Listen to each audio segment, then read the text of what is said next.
Sometimes even good people can make a mistake. And when it happens, it's one of the most intense and emotional experiences of your life. It could be a DUI, or maybe you were in the wrong place with the wrong people at the wrong time. Or perhaps you just did something stupid at the spur of the moment without even thinking, and now you're in trouble with the law. Well, you need experienced legal help right away so you don't become a victim of the criminal justice system. Even good people can make a mistake, and if you, a friend, or a loved one has been accused of a crime, don't make another mistake by hiring the wrong attorney for the kind of help you need. You need to visit toddjohnslaw.com. That's toddjohnslaw.com, and then call Attorney Todd Johns today. Attorney Todd Johns has decades of experience helping good people like you who have made mistakes or bad decisions and will stand by you every step of the way. toddjohnslaw.com.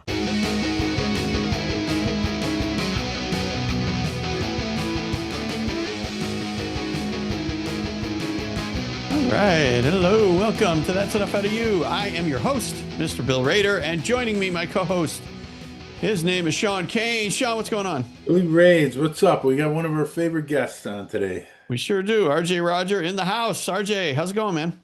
Everything is great. I'm happy to be here. It's always great being able to speak with you guys. Love it. Awesome, buddy. Happy to have you. We got RJ. We got a lot of topics I want to get to because I've been going through your Twitter page and all the links you've been putting up, and just fantastic stuff. But I want to start with the scandal with the MAFIA and the NBA. So let's start there, buddy. I think this is one of the biggest. A lot of people are really. How should I say this? I watched the whole Kash Patel press conference and everything, and they really are using these names, Mafia, Gambino family, NBA, to make it like a much bigger thing than I think it really is when you look at from at least the Mafia side.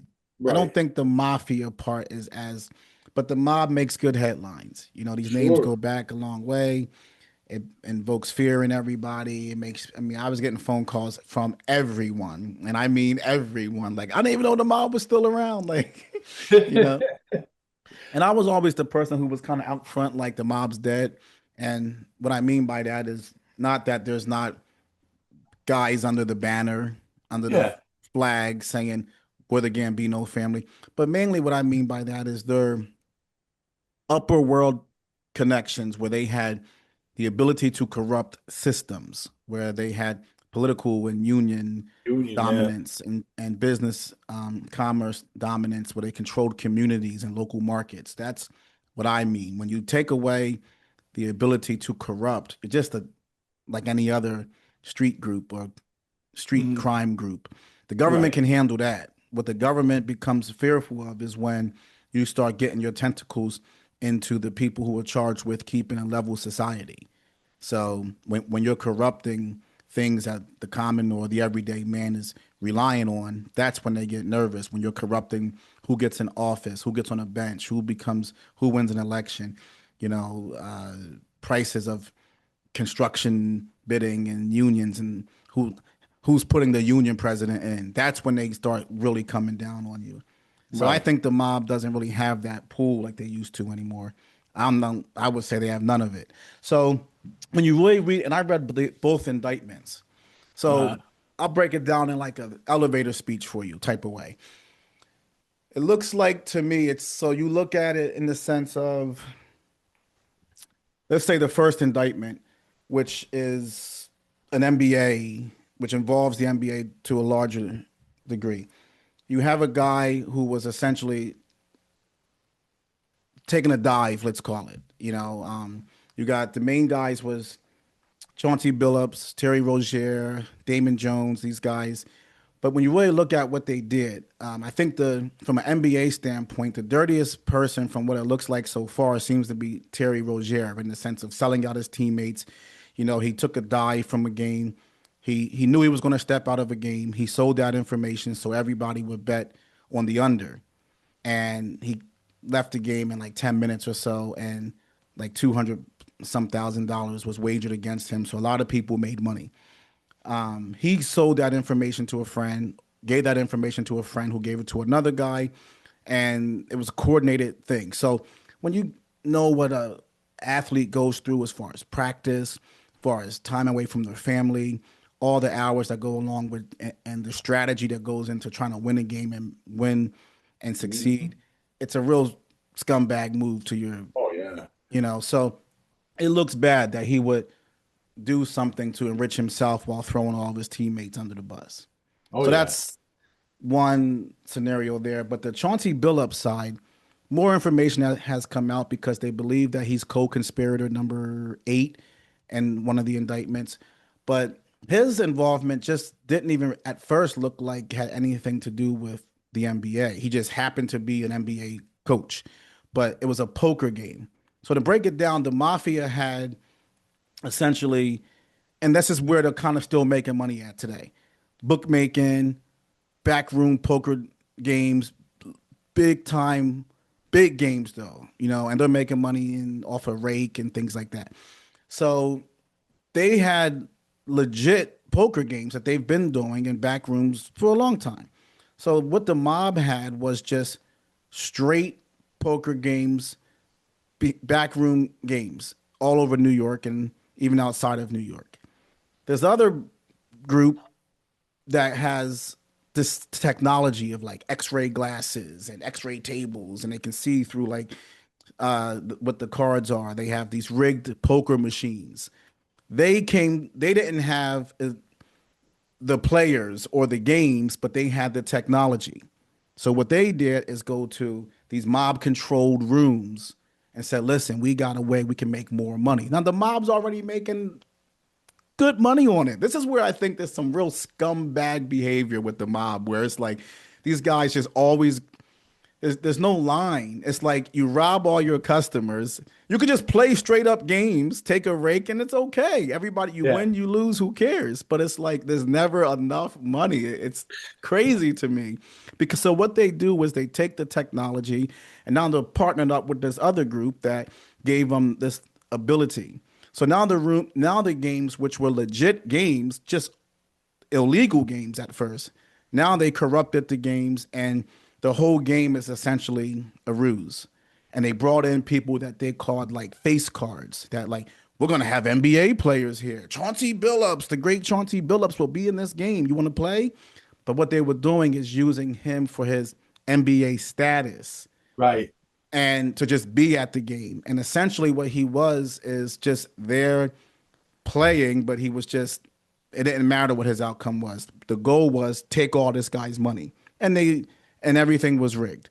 So Chauncey Billups wasn't selling out his team that we knew of. He was just, it seemed to be involved in the game for just his image and his status. They paid him $50,000 to sit in that game.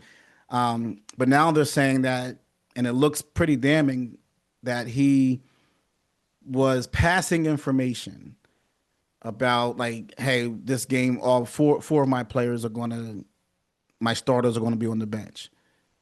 Giving that information to sports bettors who were betting on prop bets and things like that.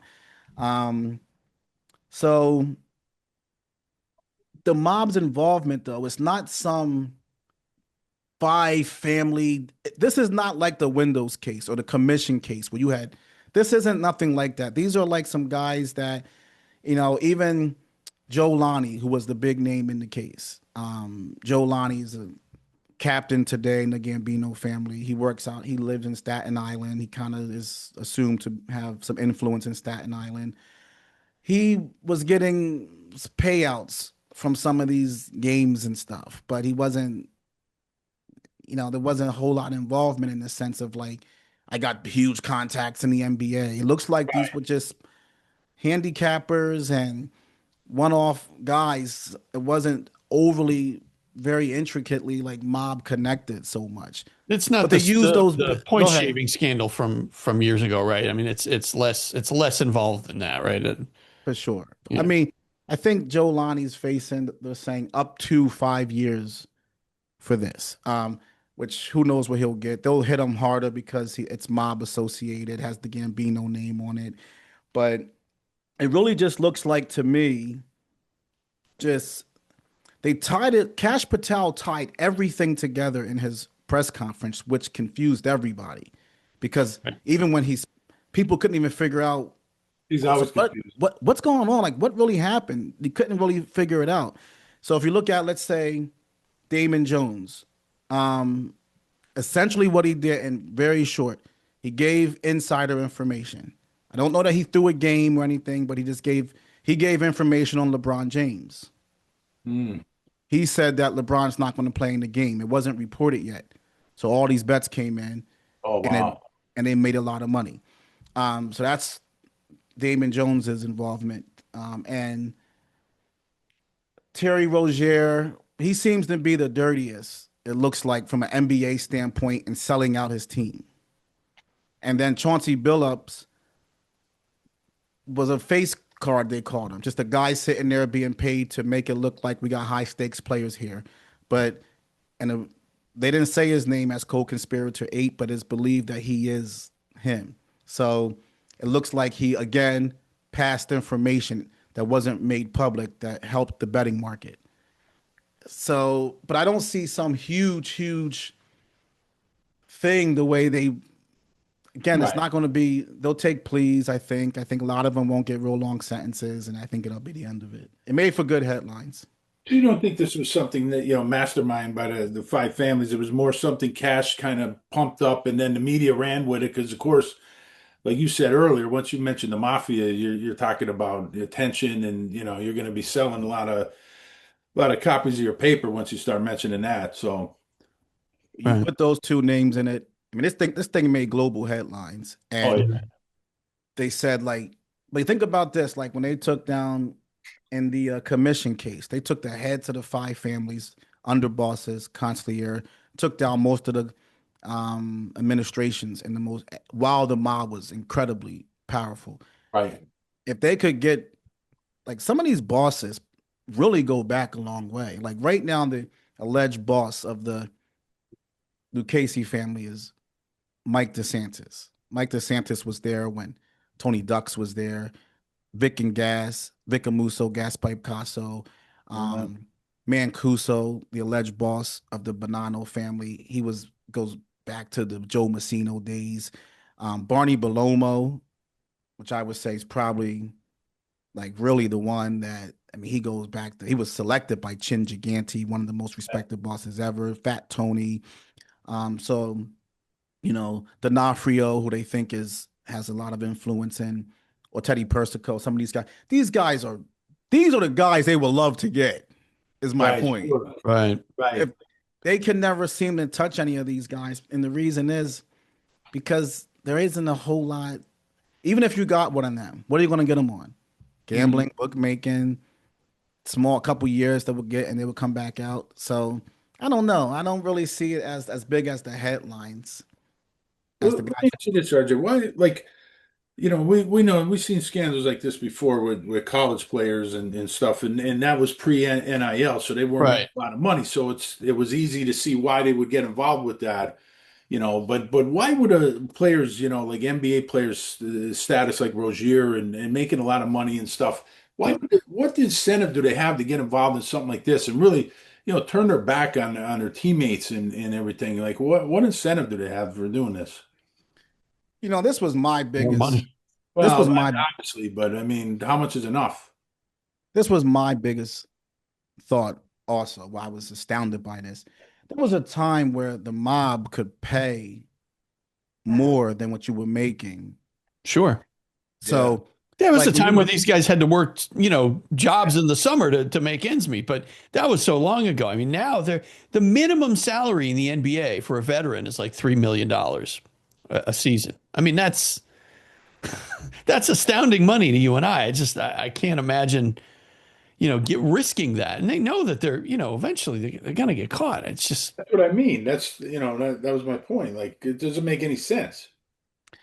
so when you look at where the mob was really involved at a time was in boxing, and Right.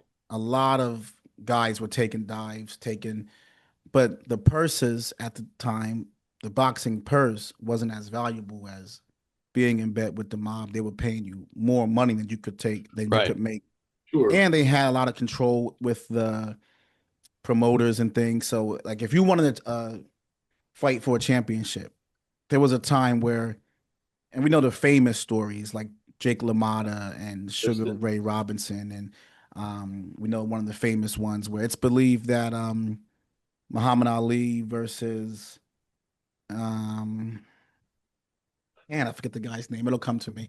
But Liston. Johnny Liston. Listen. Yeah. Yeah, it's Listen. believed that he took a dive. I've watched the tape 1,000 times, looked at it. Much as I love Muhammad Ali, and I want him to have won that fight straight up. I think Liston took a dive. That punch was not. I mean, we've seen Sonny Liston was a monster. This guy is like people don't even know the kind of vicious boxer this guy was. I think he took a dive against Ali. But my point is, there was so much money available for the mob that they could, I mean, buy the mob that your real money came from them, not the boxing purse. Today, the mob can't even compete with even one game's pay with these guys. And Terry here's the other Rozier, thing, RJ. These leagues, all of them, are in bed with these betting companies. They're all in bed together. So it's like, it reminds me of the bosses back in the day saying, don't deal, deal and die. And then they turn around and they're dealing drugs. And it's the same thing with these leagues. They're saying, don't bet, on the sport. And then they're turning around and making millions, billions of dollars from these betting companies. Advertising, sure. It's incredible. Terry Rozier has like a 4 year, over $90 million contract. No part of my brain can understand why he would do this to himself. It's Now, what insane. these guys, I thought before more information came out, because what happens a lot is these athletes and people will have what is seemingly a lot of money, but they're Charles Barkley, I think I heard him say that he lost over $10 million gambling. He lost he has had days he has sat down and got up losing $1 million in one sit down. And he said it's happened more than one time. But what Wow. happens sometimes is when you earn big, you bet big, hence you lose big. And what Right. happens is these guys give out credit and, and will let you play on a line of credit. You end Yeah. up getting yourself into massive debts and you owe somebody millions of dollars. So now Right. you can't pay. So they're asking you to pay in other ways. Okay, what can you do for me? And you owe me this much money. I need you to throw this game. I need you to give me information when you go. Right. So I was thinking at first, is that the situation? Are they just in massive debts to bookmakers and the mob or something? And that hasn't even come out. That they're just this Chauncey Billups is in debt 15 million to the mob, or Terry Rozier is in debt 50. So I don't even understand. It's just so I asked my partner, who ran a bookmaking operation with the mob, Mikey Scars, and I asked him, and he said, you know, a lot of times it's just greed. It's just more. It's never enough. They want more. Right. And sometimes it's just cool to hang out with a mafia guy, a mob Right. guy. And it could And just be the thrill, the thrill of it. exactly, Yeah. exactly. Just being a thrill seeker. So it's a really strange thing to me. I can't believe some of these guys with risk throwing everything away. It looks like Terry Rozier might have been having some financial problems, some tax problems and things, and some of them. But even the money that they were making, though, it seems relatively small in comparison to what they were earning in the NBA. So Yeah. Yeah. But I mean, it's a I've crazy seen thing. so many documentaries on these guys where, they're making $10 million a year and they think that they're going to make that for the rest of their lives. And it's really, 3 years or 4 years, but they're spending like they're going to make that money for the rest of their lives. And they're buying these crazy, cars and jewelry and homes and everything. And then the career ends and it's like, okay, now what do I do? Because I spent all my money. And I still owe money, so a lot of them end up declaring bankruptcy. They end up in terrible debt. And I know that the leagues over the years have done a lot of education to help them, to help them with their budgeting and spending their money and saving. But with some of these guys, I'm sure that they just don't, a lot of them come from nothing, right? So once they get the money, it's like, all right, now I got all this money. I got to buy stuff. I got to spend it before they take it away from me. And then, that gets them into huge trouble. And then, there we go. Now all of a sudden I need money. What's a quick way to get money now that I can't play, ball anymore? Yeah, I think I even read an article that Chauncey Billups' house is up on the market now or something. He's putting his home up for sale. It's hard to understand from where we sit how someone could blow that much money or even be in a position where they would even have to consider doing something like that. But, the more I look at this kind of stuff, I see just like we know a lot of people that they're middle class people and they make, I don't know, $150,000 a year and their wife makes another 80. So they're making maybe a family income of 230,000 and they have a suburban home and 2 cars and a garage and the kids in college. But they're in debt up to their eyeballs. Their home is heavily mortgaged. Their credit cards are maxed out. They're calling American Express for a credit line increase. And to the person who's in poverty and that's making $35,000 or $15 an hour or something, they're sitting there saying, I'm living in the slums and I'm trying to survive with 2 kids with $20 an hour pay with no dad and child support.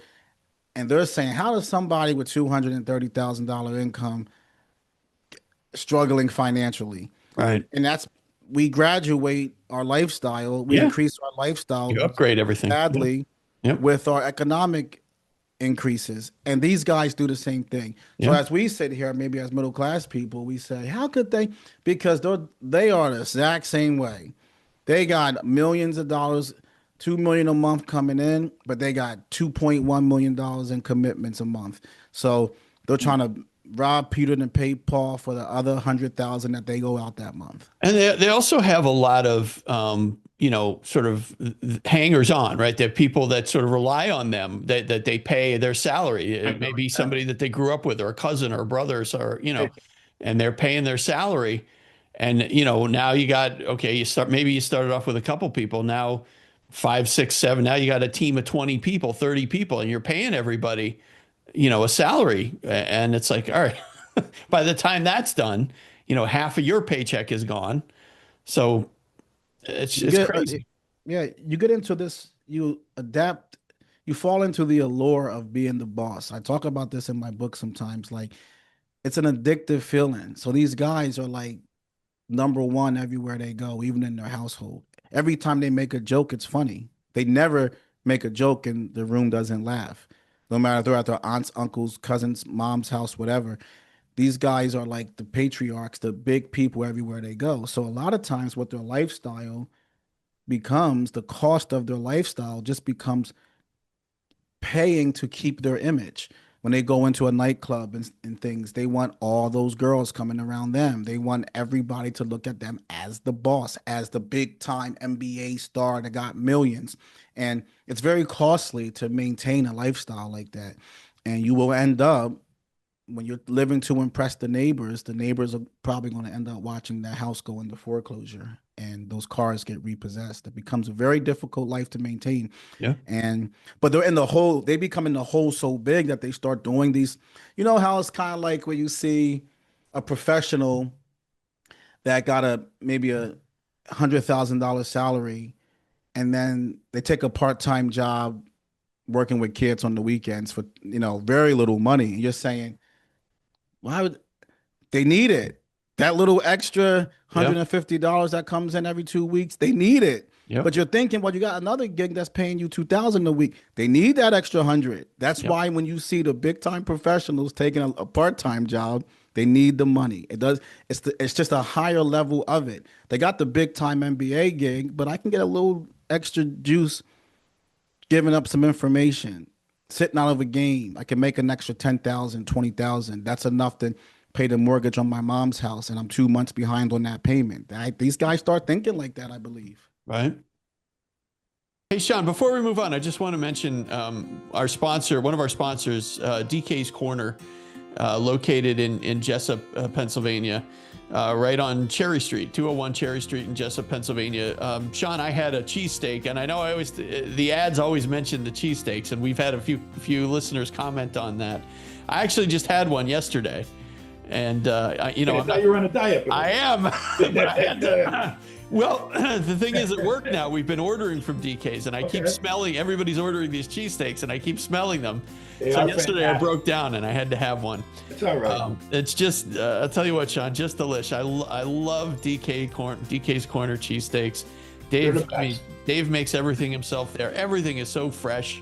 All the food he makes is just incredibly delicious. It's such a really a great menu too. I mean, it is, Bill. He gets really creative with a lot of the specials he has. Yeah. He has really good stuff, and his pizza's fantastic, but he always has incredible specials, Bill. And there's always different things there that, you always have to make sure you check, look on Facebook, DK's Corner on Facebook, because he's always got different specials, different things. He's constantly changing the menu. Constantly. And that's what, keeps it fresh, keeps everything good. So he has breakfast. He has these breakfast bowls in the morning. They're delicious. Everything, like I said, everything he makes is great. He's got kind of a unique cooler in there with different sodas and stuff like that, different drinks.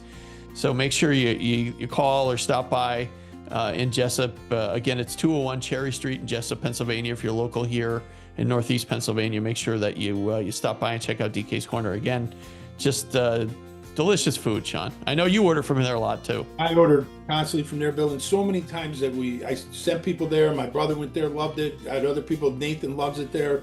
It's just a great place. Sometimes they take it out. Sometimes I even sit there. It's really comfortable.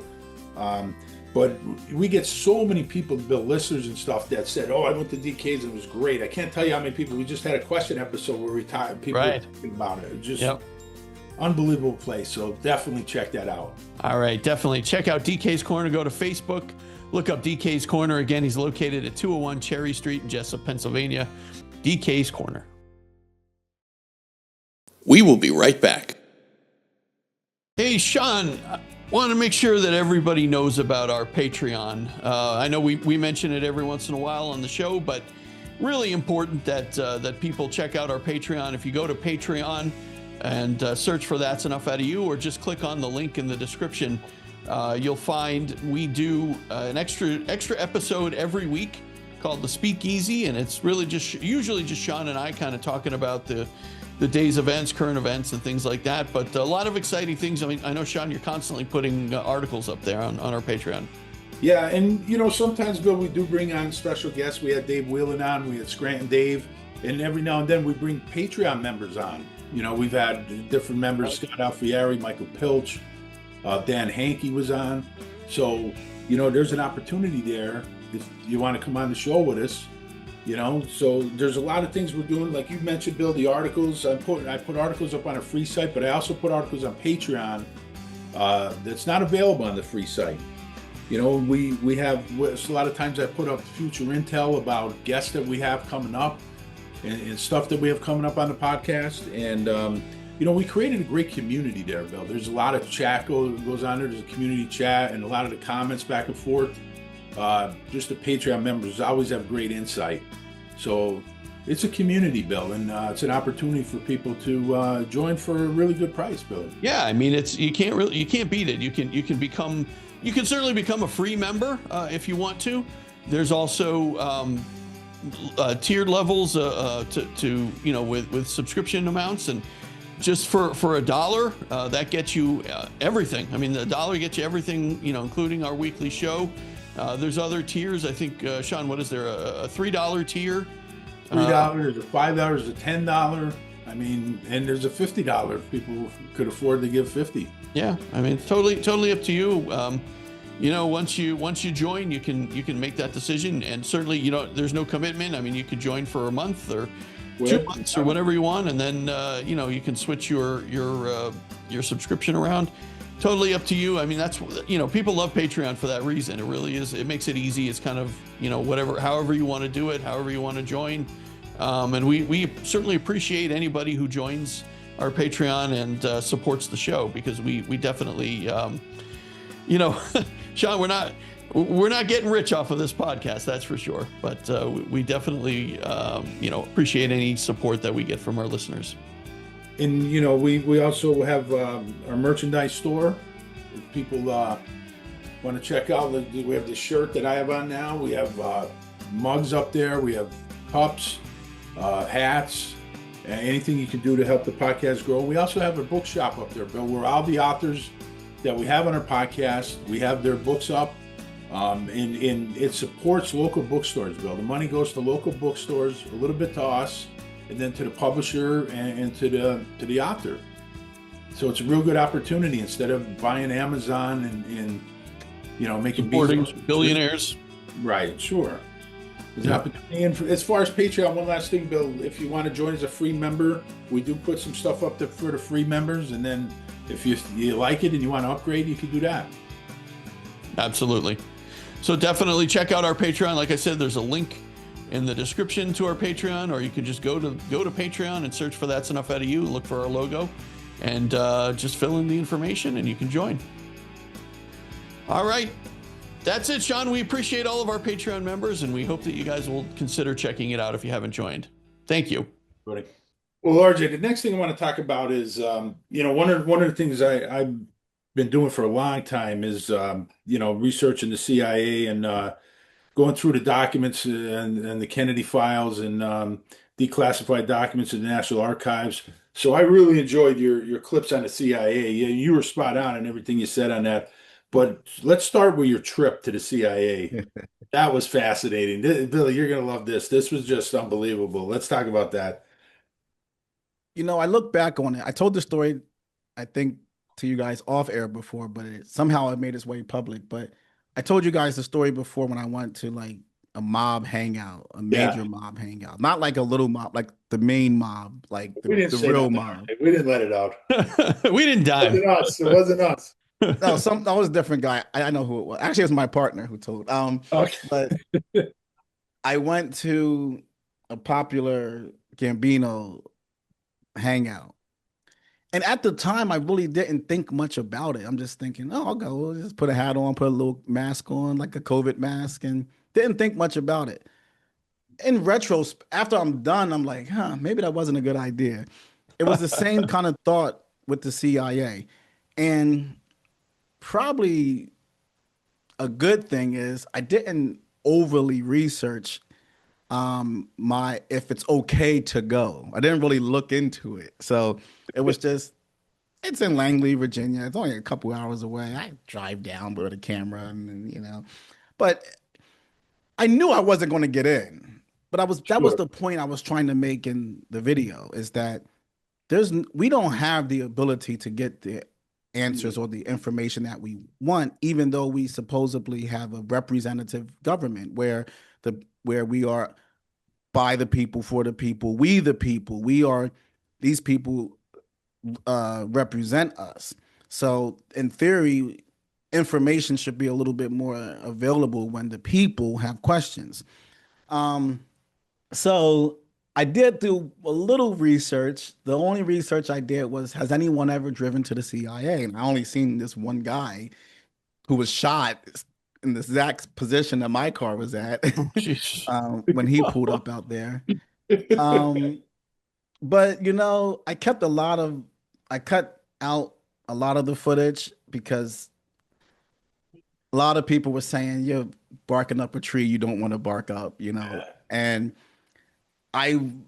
after I finished the video, I said, should I put this out? And everybody was like, don't do this, don't do this. And I put it out anyway. And I did expect that I would get a knock on my door from the FBI or someone. I anticipated. And I was just going to be honest. Listen, I mean no harm to no one, no harm to the government. I just, but it's an intense feeling when you pull in there, because you can't get through. It wasn't like going to the FBI where they were nice, they talked. It was pretty much kind of like going into the Gambino spot. Leave now or you won't leave kind of thing. That was kind of, the guy came out immediately, but he didn't come out quiet, slow, like what it was. You have to be there to see it, but it was like intensity. Like I remember his hand going like aggressively pointing really hard, like I couldn't hear him, but I could see what he was like, get out now, kind of like very aggressively, like, and I immediately, kind of took the hint that I hadn't leave, and I knew the last guy who was there and who didn't leave when he was ordered to leave. He was shot on that, and you can only be in one spot. You pull up as far as you can go. There's a sign next to you. They're warning you right there. Essentially, you lost all your rights now that you came here. The sign says we can search your car, we can pull you out of the car, we can take anything that you have. Once you're there, you're in their hands. Right. And but you know what? Boy, was it a thrill. It's like a It's a really amazing clip. It really is. Billy, you got to watch it. Yeah, I'll watch it for sure. And then, RJ, you went into, you talked a little bit about the JFK files, and you talked about the Schlesinger memo, which is one thing that I'm really familiar with. And, it talks about a state within a state, which is what the CIA is from studying them all these years. I mean, they dictate foreign policy. They don't get approval from presidents.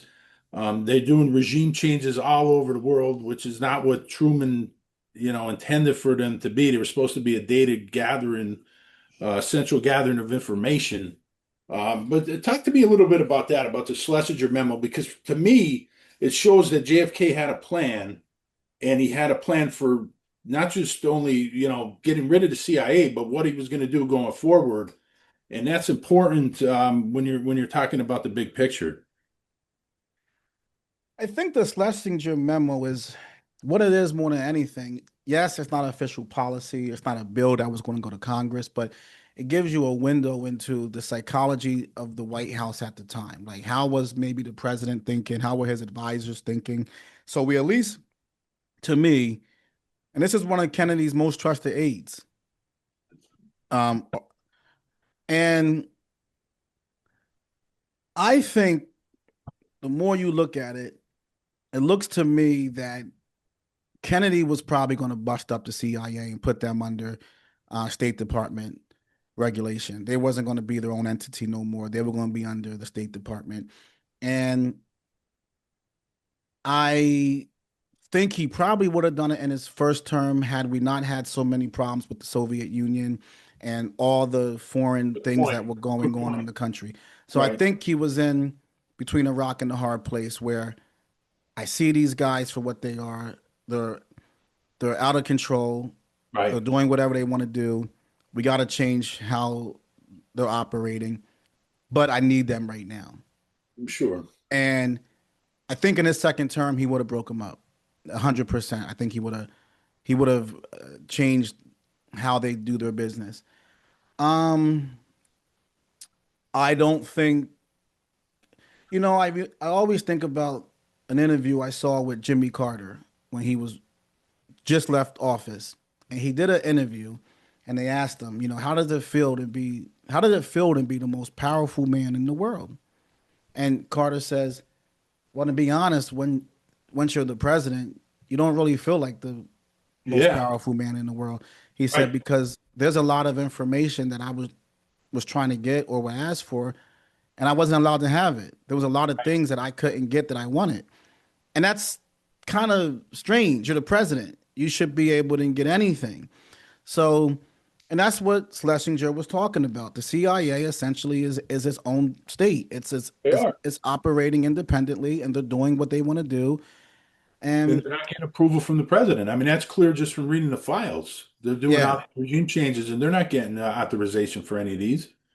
Yeah. And the CIA, Kennedy was very upset after the Bay of Pigs. And that's when he got rid of Allen Dulles and Cabell and these guys. And Dulles is such a key figure in this whole thing. I mean, Allen Dulles is we did a lot of stuff on him. He is just. Oh, you did? Oh yeah. And of course, he ends up on the Warren Commission investigating Kennedy's death, which is hilarious because he's connected to so many people that are connected to Lee Harvey Oswald. It's ridiculous. And he's actually in the room while there's interrogations of people like George de Mohrenschildt, who he knew since George was 10 years old. But of course, he doesn't say that, and there's other like the Paynes, Ruth and Michael Payne. He's connected to them. His mistress is connected to the Paynes. So, I mean, there's so many different connections between Dulles, and it's just, it's mathematically, it's impossible to just explain away as a coincidence. There's so much public information that it's almost infuriating that we still call this a conspiracy. Like the Kennedy, we don't know exactly who pulled the trigger. Yes, we don't know, but I think we should really stop even discussing Oswald. I mean, it's very difficult. I'm going to jump out on honestly, the though, limb. RJ, like who pulled the trigger is actually like the most irrelevant question out there. It's like who gave the order. That's the most Right. question, and to say Oswald, like the people that still try to say Oswald did it, it's like, man, with all the information out there, I mean, come on, I would go as far as saying, I'm jumping out on the limb here. I would say that I don't even believe that Oswald pulled a trigger. No, we've been into that. Like, there's no. I mean, the paraffin test said that he didn't even fire a rifle that day. RJ, a lot of what we think here is he didn't even know it was going to happen until after it happened. Like he didn't know what was going on until after it was all said and done. And what we think, RJ, is he was being used as an asset. Yes. Being sheep-dipped basically as a communist, by the CIA to infiltrate, to flush out moles. And then at some point, they viewed him as a useful idiot and they used him as a patsy. And this is, I mean, it's unexplainable to say, that this lone nut just got lucky. And then you find out the CIA was controlling files on him going back to 1959. And, James Angleton, chief of counterintelligence, is controlling his 201 security file and manipulating that. And then there's information that comes out now, William Harvey, that we have. He's traveling under fake FAA credentials. And Harvey had such a conflict with the Kennedys during the Cuban Missile Crisis because he tried to escalate that by sending in, guerrilla operations into Cuba while Kennedy's trying to stop a nuclear war. Mm-hmm. So they wanted Harvey fired, and Richard Helms basically saved his job and sent him to Rome, Italy. And he comes back, he's meeting Johnny Roselli. The FBI documented that. They called the CIA. Angleton says there's nothing to look at there. And then right after that, the CIA requests from the FAA phony credentials for Harvey to be traveling within the United States under the cover of an FAA employee. And they lied in the Warren Commission report a lot. A lot of I think it was 7 members of the Warren Commission. I think all, if not at least 6 of them, essentially were coerced into signing off on it, but didn't really agree. They didn't believe it. They didn't believe it. They didn't believe it. Richard Russell was the most outspoken that didn't believe it, and he wanted it in the record. And Alan Dulles kind of fooled them. They had a meeting where he had a girl there taking down notes. She was probably doing her homework or something because nothing made it into the report. And Russell didn't find out about that until years after the report came out. And he was ripping about that. He went to Lyndon Johnson about it, and there was nothing they could do. But yeah, none of them really believed it. I mean, McCloy, all these guys, none of them. No, but why lie? This is what I say. Why lie unless you have something to lie about? Exactly. And they lied. Even in the Warren Commission files, they claimed that they didn't have no advanced knowledge on Lee Harvey Oswald. Yeah. That was a lie. They were tracking him years prior. They were tracking Oswald up to just 2 weeks prior to the assassination. 2 weeks. And that's when Angleton manipulates the files. Angleton kind of hides the files. And really, that's when the patsy's being set up, if you really look at it. And a lot had to do with his trip to Mexico City, where I don't even believe he was in Mexico City because he was impersonated. J. Edgar Hoover said that. They were trying to tie him to this guy, Kostakov, who turns out to be KGB assassin chief. So I think that was the original plan, was to blame the Cubans, blame the Russians, blame it on the communists. And I think, LBJ went in a different direction. He went with the lone gunman theory. And that's when a lot of this stuff had to disappear. because so I think that was a big problem that they went in that direction. But that was the initial thing. I think, they wanted to invade Cuba. They wanted a lot of these guys wanted a full scale war with the Soviet Union. Yeah. And even the whole Jack Ruby stuff is such crap. I can't even stand listening to it. And the fact that this stuff comes out on major produced documentary films and Oh, a major released big five publisher books, it's stunning to me that we're accepting this. This guy, what, snuck into a unlocked door in the police station that happens to be housing the man that just killed it's an like American 75 cops. president. And then he did it to spare Jackie Kennedy from testifying. He gets a gun within feet of the guy, shoots him. The fact that even Lee Harvey Oswald was killed just what 10, 12 hours later, it's just no. Let me ask you this, since you guys probably know more than I know. If you had to say where do the most breadcrumbs lead back to, and you had to say one name, I know what I think, but I'm curious, where do the breadcrumbs, and I get nervous talking about this because I don't know, like, Well, I think from studying this since I was in high school, I mean, I think the breadcrumbs go back to Langley. I mean, it goes back to I mean, Allen what Dulles. person at Langley? A person. What specific one, if you had to say one person in Langley that this traces back to? It's kind of hard to say one, but I would say Allen Dulles. But there's also I can't leave out James Angleton or William Harvey because their names come up a lot. But Dulles, because you got to remember, Dulles at the time of the assassination was kind of outside of the loop.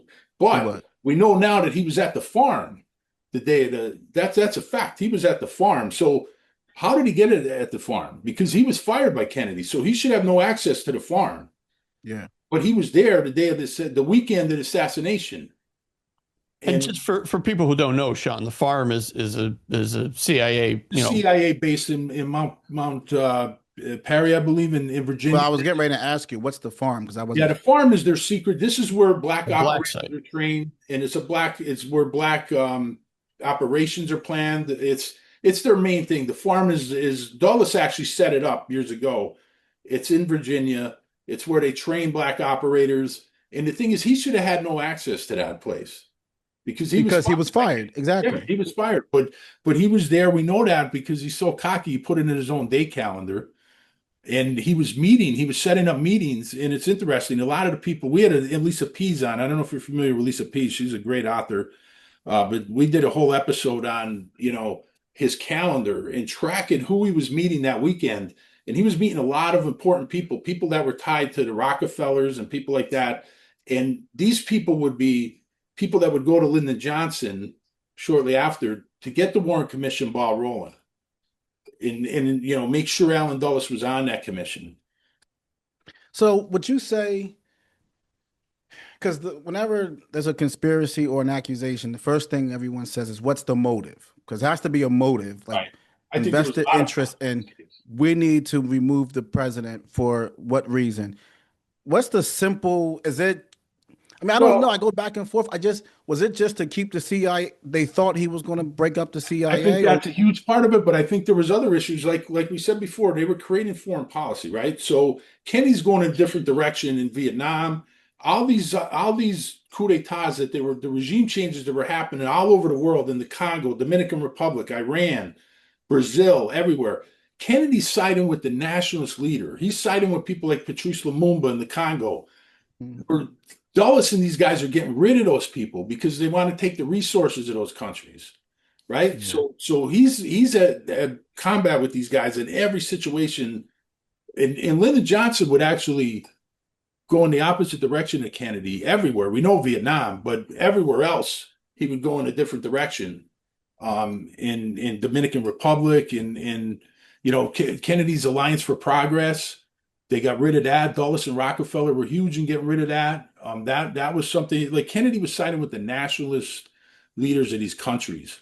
And this is what the CIA was against because they were trying to dictate their own foreign policy. They put their own puppet in there, right? And they'll take the resources of that country. And this is what happened. So I think that was a big piece. I think one thing that's civil rights was another big one because I think Kennedy, and this is why the media is so bad on Kennedy. And we'll get to the media. I want to get to the media, but they try to like say Kennedy was slow on civil rights, which is ridiculous. He was absolutely ridiculous. He was like really like pushing civil rights hard. And a lot of I think that had a big motive because I think a lot of these guys that were involved, like a Dulles and Angleton, these guys are so far to the right. You know, they're extremists to the right. So I think there was a lot of different motives, but the biggest thing, the Schlesinger memo, I think is one of the biggest reasons because it shows you right there that he had a plan to get rid of them. And Yeah, that I think the self-preservation comes into play now, you know. But I think, 100%. you know, we had Professor Pablo on, and I don't know if you're familiar with him, but he says, you know, right about the Cuban Missile Crisis is when the plots really started to formulate because at that point, the hardliners in the CIA and maybe even into the military and into the elitists, they viewed Kennedy now as a kind of like soft on communism. Now he's a threat to national security in their eyes, Yeah. you know, because of what happened, because he's looking for peace. And he's pulling advisors out of Vietnam. He had a whole, Pulling advisors out of Vietnam. He's going in a different direction than the CIA is dictating the, you know, foreign policy in a totally opposite direction. And Hoover, J. Edgar, he saw these civil rights leaders as major threats to America. We're doing Major an threats. episode, RJ. We're going to record next week. I've been doing a lot of, work on COINTELPRO, and I've been reading the William Sullivan memoirs, which is his, number two, basically. Clyde Tolson was, but he was his assistant director. And what these guys were doing, they were going after civil rights like unbelievable, and they were targeting like Martin Luther King, Malcolm X, Freddie Hampton, the Black Panthers. They were going after these guys like it was in COINTELPRO. Everything in COINTELPRO is illegal. Everything they were doing was illegal. They were the FBI was so unchecked. I mean, I believe he had files on American presidents. Oh, he had files on everybody, yeah. And it's funny. It looks like, according to Jim Hogan, the author, that it was James Angleton at the CIA ended up with Hoover's files, which is interesting.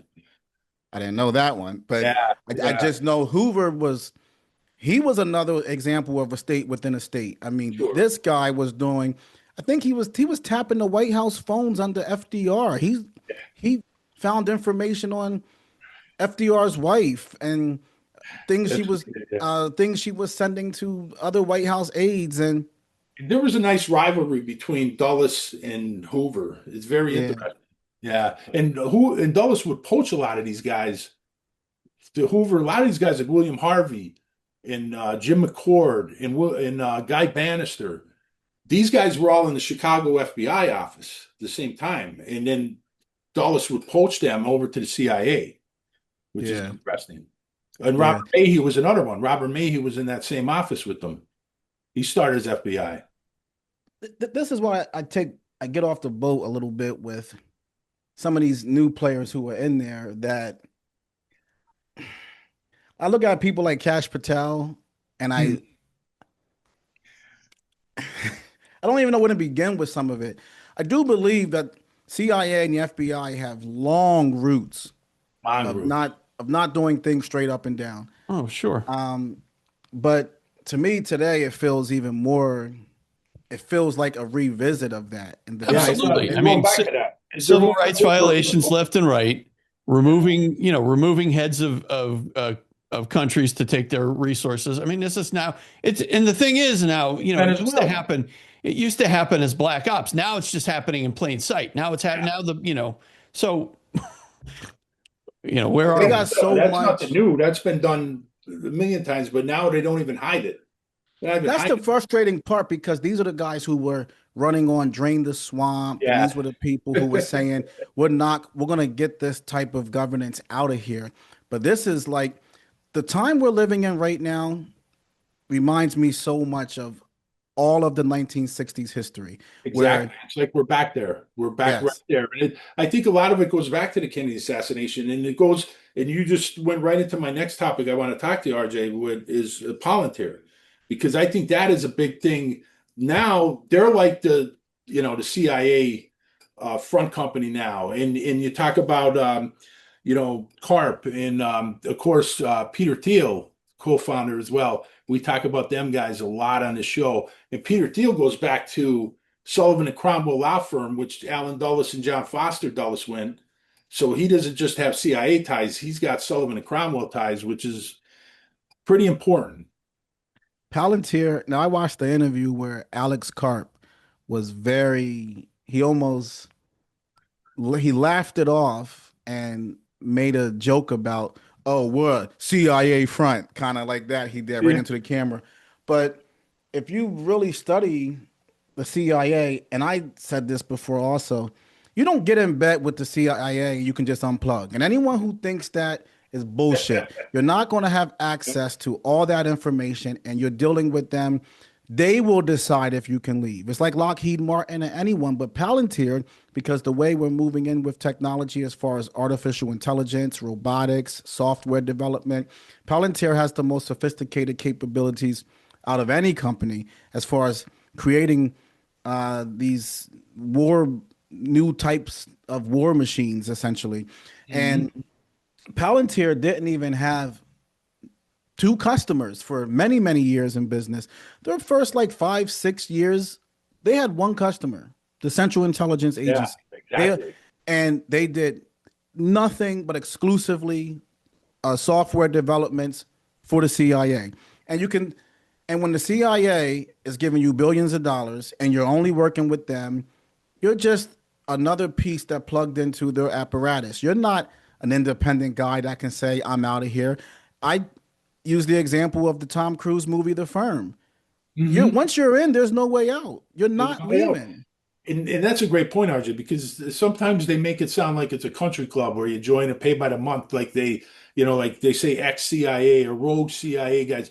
There's no rogue because they have the Office of Security to make sure there's no rogues. Yeah. And the thing is, Yeah. once you're in the CIA, you're in. Like there's no ex-CIA. That's There's no way outside of it.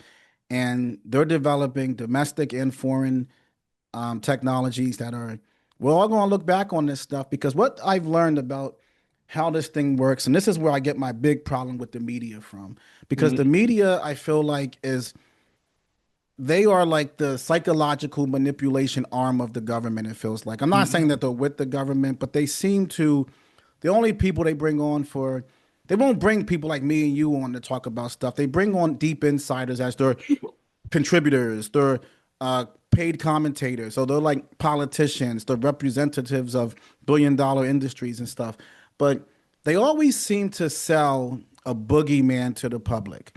And it's get you really scared and then introduce a bill that can make you less scared. And in that bill is something that is designed that is going to say, we need to take away a little bit more of your rights. So when I look at, let's say, the Patriot Act or whatever, something like that, where it was first, be very afraid of these Islamist terrorists that are going to come in and kill your kids. And then they get everybody so worried about something that's never seeming to happen. The bombs are always dropping over there. There's never it's a surveillance state, though. It was able to create a surveillance state. exactly. So the media fosters a climate of fear in this country, and then they will say, "Oh, we're gonna do this," and now Palantir is really involved in creating. Because I seen what Trump did, which was it was interesting the way he sold this thing, where he said, government's bloated. We're creating Doge. We're going to eliminate waste, fraud, and abuse. We're going to get rid of all. But now Palantir comes in after all the stuff's broken, and it's the one executive order that Trump has never talked about. You know how he does his little, brings the cameras in, signs, and then he goes, no cameras for this executive order, no discussions on it. Never tweeted about it, never posted on Truth Social, but he signed an executive order which allows for Palantir to take all the data that's with the IRS, the Social Security Administration, all these different government wings that Doge was breaking down. He wants to do like a master data collection file that allows for Palantir to create predictive analysis on what Americans may do, like to try to get essentially, how can we do predictions on who's a threat or who knows what they're going to do with it? But Sure. they have taken all of the all of Americans' data and they gave it over to Palantir Tech to create some kind of predictive analysis system. That's concerning. But he won't talk about that. He That's the won't. scariest thing, that the people should be frightened with that. What you just said. Yeah. And that's Big Brother, right? That's the definition of Big Brother. It is. I'm surprised that the conserv. This is what Trump represents something that I've never seen. I don't know the last time, like Obama was loved by the Democrats, like the way Trump is loved by an element of his party. But Trump seems to be able to, Obama wouldn't have been able to step out of his progressive agenda and do something that seemed very contradictory to that without his party going nuts. But Trump can seemingly do anything, and his followers don't seem to break from him, because I'm very surprised that the conservatives are okay with this golden dome. This is like big. I'm not saying it's not a good, I don't know if it's a good or a bad thing, but they're usually against. You think you're going to have some big data and some big satellite thing that's, if they do this thing where it's like covering all of the US or something, believe we are the people who is connected to that. And I just don't understand why this major expansion with Palantir and doing all these things that take away so much liberty and freedom. Well, you know what, RJ? I've always said from day one, and Billy could back me up on this. I always said a MAGA was an intel operation right from the start. It has all the signs of like mind control and just how they gaslighted certain feelings of, make the immigrants the bad guys, different things like that, and it allows them to, Trump is a distraction from, and it allows them to do these other things because Trump is such a distraction. He's so divisive, and you just look at, we talked about Peter Thiel earlier. There's nobody more responsible for JD Vance's career than Peter Thiel. I know. I mean, so you start putting all these together and you start to really see, and you start looking at, you see all these right-wing radio guys and everything, and how they gaslight this whole thing, and they make people hate a certain group or whatever. But you see that as the blueprint for a lot of like the mind control programs that the CIA does. This is what they do. They create false narratives and they use the media. I don't know, like, are you familiar with Operation Mockingbird? Yeah, I've heard about it. I don't know all the particulars. A lot of people get around. They consider it. They use that as an umbrella to describe the CIA's use of the media, but it's really was a specific operation designed with a start date and an end date. But if you start looking at these files, the CIA's use of the media really is standard operating procedure. You know what I mean? Like they have so many assets in the media, and then at the time, I remember reading one thing when Alan Dulles. This is going back in the 50s, I think. He said he had something like 500 paid assets in the media on his payroll, and this was like maybe in the early 50s. Wow. Imagine it only went up from there, and Yeah. now they're controlling whole markets. Well, I was reading something like a majority of Americans get their news from social media outlets and things Yeah. now. And the government is highly involved now with all these tech companies and all these algorithms and Facebook. I mean, we see all these guys surrounded. Before, Silicon Valley was typically almost standing far away from government.